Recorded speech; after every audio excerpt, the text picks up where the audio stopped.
since since I've seen you. Yes. Now, you were at Hawkesbury the last time that I was over in this area. That's correct. Now, that was sort of I don't know, a little backwoods type of airport.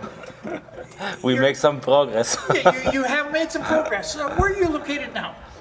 I'm located at the airport of La Chute. Okay. Now, that's in the same area, though. Yes, it's 20 kilometers north of Mirabel Airport in Quebec. Now, why move from where you were to where you are now? Well, La Chute Airport has a lot of more infrastructure. There is more business here.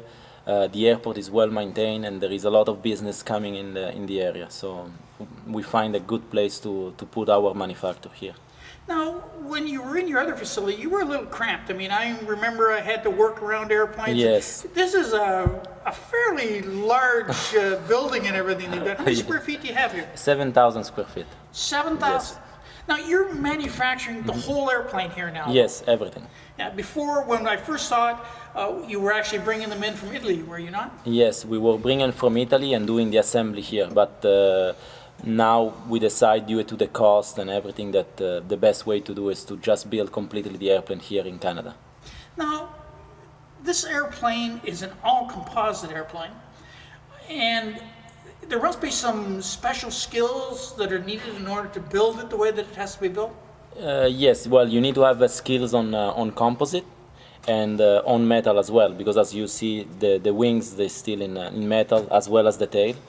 So you need to have good skills on both material, and the composite and metal are two different worlds. So that's why we have people specialized for composite and people for metal. Now, you also had to have some specialized equipment in order to facilitate both as well. Yes, most of the cutting we do, most of the parts we do here is all done with the CNC, with a router. Is all designed with the CAD. From the CAD we go to the CNC. From the CNC we prepare all the parts and we go on the bench. On the bench we do the final assembly, and every part after assembly get inspected, and then we bring the body of the airplane into a place in the middle of the facility, and we start to do the assembly of the piece on it. So how many people do you have working or will be working in the facility when it's up and running the way that it should be? Right now we have 3 people working.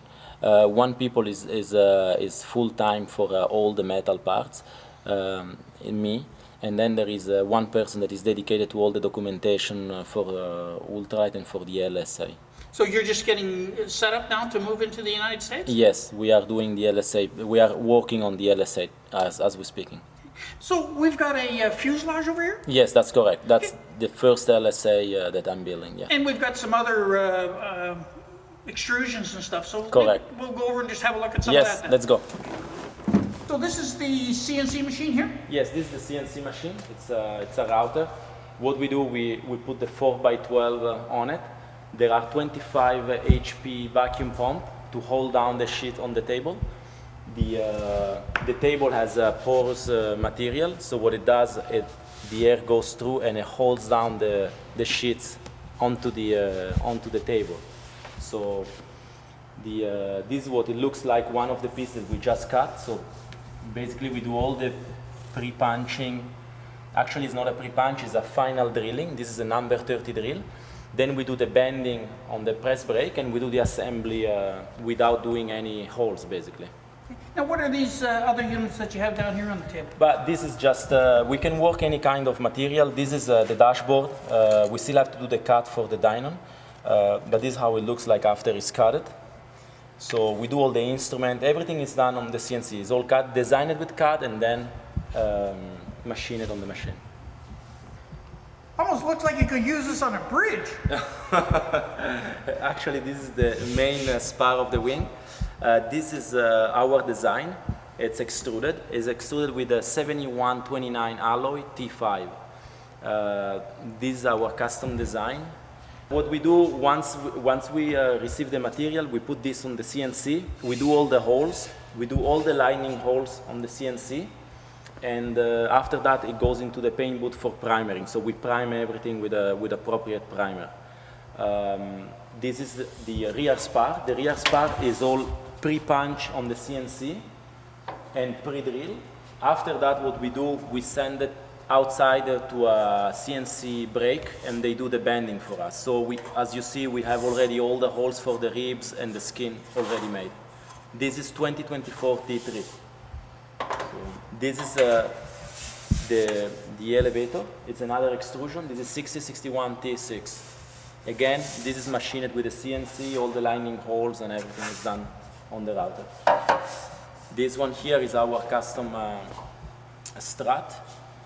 Our strut has a kind of a spar. It's basically a continuation of the tube inside, and it gives a lot of more rigidity to the standard one. So this is our design too. Now, you've spent a lot of time and money then doing these extrusions, because these are not cheap. No, they're not cheap, but we save a lot of time on assembly by doing that, and the quality, the final quality is outstanding. Yeah, every airplane is going to be identical. Exactly identical. There is no difference between one and the other. They are all the same. Production completely. Okay, here we have the jig that is used to do the tubing on the top of the frame of the airplane. This is where the wings attach. The wings attach, correct. The wings are attached here and here. In this jig, we drop all the tubes that are already cut at the right sides, and we weld them. We tack weld them on this jig. After that, we take the frame out and we finish the welding. Everything is done on TIG. The jig we use is laser cut. This gives us a very high precision on the location of the tubing. Another very important feature is that we use the TIG, is all TIG welded, and we use a 4130 chrome moly. After the job, we primer the piece, and we re-put it back to check that there is no distortion and problems on the assembly. That piece is called carry-through. The carry-through is mounted here and here inside the airplane. What it does, it connects the two wings together, and it works in compression most of the time during the flight. So, and the jig that you saw there, it actually represents the outside part of the body of the airplane. So it's actually the exact part of this. Now, I notice you've got a panel in here already. Yes, this is a standard panel. You can put whatever you want. This is exactly designed for the Dynon Skyview. Most of my PUMA are sold with Skyview, and this is the best shape so far we got to fit the system on it. Now, I notice that you've got a gear leg stick out here as well. Now, when you're building this, how does that gear leg fit in there? Okay, this gear leg is very simple. There is a compression box inside. If you can come here, Dave, you can see. This is the compression box. The leg is just slipped inside, and it has two bolts to keep it in position. What it does, the leg is pivoting on the body here, and is compressing the box on the other side. The bolt is just to keep the leg in position only. So these legs are very strong. We have an airplane that right now has 1,200 hours on training, and the leg is working very, very good. No problem, no stress, no deformation, and for us it is a very good test bench, the flight training. This is the gas tank. This is a kind of an insert. It goes inside the wings here. The reason why we don't do a fully wet wing tank is because if there are issues for leaking and stuff, this is very easy to service. You just unbolt it, take it out, and service it separate. Now, how many gallons of fuel can you carry in the PUMA? Total is 23 gallons. Okay, now is that in one tank or in two? In two tanks. Okay, one in each wing then. Yes. So what else do we have here on the table? On the table we have, those are the stabilizer tip. This is the rudder tip. This is the trim. This is the rudder. Now, I notice everything here is in a gray color. Is that, like, comes out in a primer gray? Or? Well, the primary, it is gray, but in this case, this is the final paint. This is a flat gray. This is the request of the customer in US. Oh, so you're actually building this airplane for a customer in the US and yes. he's ordered that? Yes, this will be my first LSA. Now, we have two tubes coming out of the wings here. I take it those are for the ailerons? Yes, that's correct. This is the push-pull for the ailerons. They are made out of aluminum. The biggest part inside is 1 inch diameter and 3/4 of an inch the chrome moly part. This is the part that goes inside the airplane. All this is mounted. Basically, the tube passes through the body of the fuselage, and it goes through a bushing similar to this one, but with the right diameter. Everything on the PUMA, by the way, is on bushings. We use usually Delron plastic material type. Now, how do the flaps operate then? The flaps on the PUMA are, it works with a torsion bar, and there is a servo that is moving the bar up and down. Here we have the wings of the PUMA. The ribs, again, are all cutted with a CNC, and then we have our own die, and we form them here with a press. So we cut them, we press them. The ribs has already all the holes for the skin, so the skin match the position of the hole on the rib. So after we click all the wings, we just pop the rivet on all the area. Okay, here we have the end of the wings. In one end we put the pitot and the static port.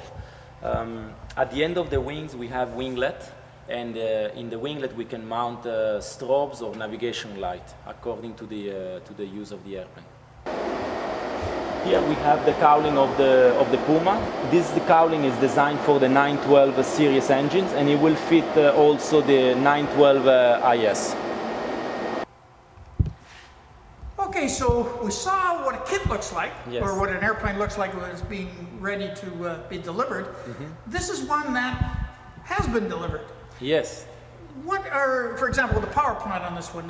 This is set up for what? This is for the Canadian market. This is an advanced ultralight. This one has a Rotax 912 80 HP. Why did the customer choose the 80 horse rather than the 100 horse? Well, because this is a low compression engine, it can use also low octane gas, and the airplane performs very well with the 80 HP. There is no slipper clutch. It's less maintenance than the 100 HP. In the LSA one, it will be the fuel injected engine. The main difference that the engine mount will be ring type. This is bed type engine mount, and the reason is because the engine comes with the exhaust system bolt on, and Yeah, Rotax supplies all that when they supply the IS engine. yes, and it won't fit the bed type system, so it's going to be done in a ring type. In this installation also we have a constant speed propeller from GT Italy. Now, when you say constant speed, what does that mean exactly? Basically what it does, the system, you set your RPM, and the propeller moves the blades to keep the RPM always constant. And what advantage would that be, for example, to say a float plane pilot? Well, for a float plane, for example, you're going to have a better takeoff because you can use all the RPM in takeoff, which in normal fixed pitch you can't. You can only set the propeller for certain RPM. In this case, on takeoff, you have the full power available from the engine. The other big advantage is that in landing, you can do your descending at higher speed than a normal propeller. The reason is because the propeller goes to fine pitch and is acting as an air brake. So the descending rate is pretty high. Actually, is 75% higher than a standard propeller. So this is an interior. Is this like a standard interior that you'd normally get here? Yeah, this is a standard interior. It has only upgraded the instrument panel. This is done on a Skyview system. Of course, you have here the governor for the electric propeller. Usually, you don't have this, but the rest is all standard. Like you have the control stick, push to talk. Here we see the carry through for the wings on the top, and here you have the gauge for the level of the gas, left and right. The valves are here. Now, how do you steer this airplane on the ground? This airplane has a front cast-steering wheel. So basically you're steering with the differential brakes that are mounted on the pedal right here on the pilot side. If needed, the brakes can be also double on the co-pilot. In this case, if you were in a training environment, then you could yes, have it would be double, but this is a private customer. We just did it. He asked us to deliver it like that. In the PUMA, we have a foldable seat. It's standard in all the versions. So in the back of the airplane here, we have a lot of storage to put baggage and whatever you want to bring. Over here, we have the servo that actuates the flap up and down. over here we have the button that push up and down the flaps. And Center mounted throttle on it? center mounted throttle, yes, only one. And basically that's it.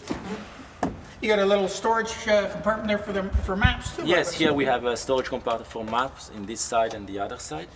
And another difference that we have on the new Puma is that we have a big windows underneath to see, to give more visibility while we're flying. Now, how wide is the cabin? The cabin is wide 44 inches, shoulder to shoulder. In the Puma, one of the features that we like to mention is safety. One of the first things about safety is to do a proper pre-flight inspection. The way you can do that properly is to have everything visible. And as you can see, every control is visible on the Puma. You can check everything before you fly. So we don't like to hide anything behind covers of stuff. So you can have your pre-flight inspection done properly. Okay. So if someone wanted to get a little more information or get in contact you, what's the easiest way to do it? Yes, by the phone at 514-581-5577. The address here is 496 Boulevard de l'Aéroport, La Chute. La Chute is at 20 kilometers north of Mirabel Airport on the Highway 50. And now I understand that you have special hours for working as well? Yes, at the factory we work Monday to Thursday from 9 to 7, and usually there is always somebody up to 8 o'clock. We don't work on Fridays.